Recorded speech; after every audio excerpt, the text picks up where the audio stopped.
Game आया मिठो छो मिठो। वाओ क्या मीठो स्वाद छ समोसा को। ए प्याक पनि गर्दिनु ल। अच्छा ठीक से ले। कति रुपया भयो? 20 टका भयो। प्रेजेंटेड बाय आज कति रुपया भयो? आए पहले तो 150 लेकिन 21 दही म्युजिक बाय भयो।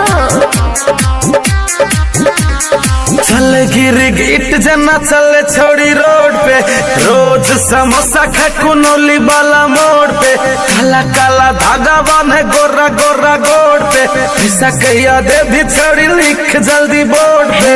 काल खुना बिल देबो नहीं है तो दिल देबो। हेरे काल खुना बिल देबो नहीं है तो दिल देबो।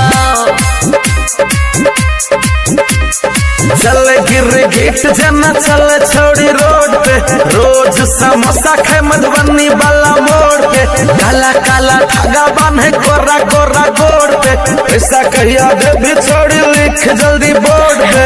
काल खुना बिल देबो नहीं है तो दिल देबो। हेरे काल खुना बिल देबो नहीं है तो दिल देबो।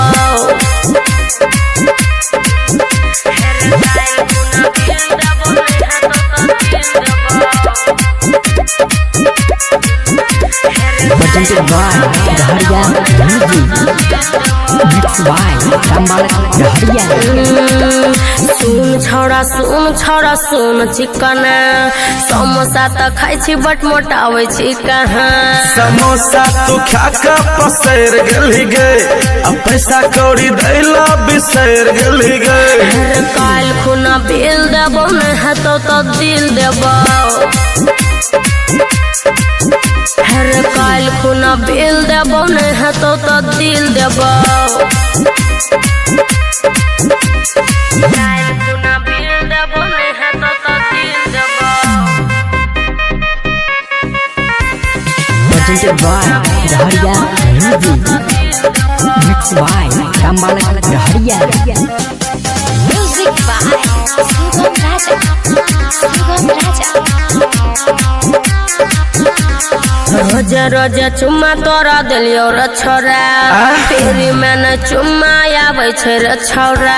हो अब कथी करबे तोही कह हो काका, अब पैसा जे नहीं देते तो मर देते पापा। हेरे काल खुना बिल देबो नहीं है तो दिल देबो।